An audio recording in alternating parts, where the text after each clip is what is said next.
In this video, I will show you how to hide photos on Instagram without deleting them.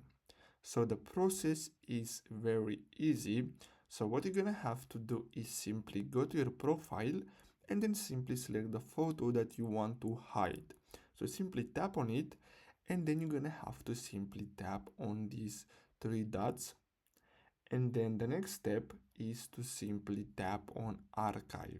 Now, as you can see, the photo will disappear from our Instagram profile.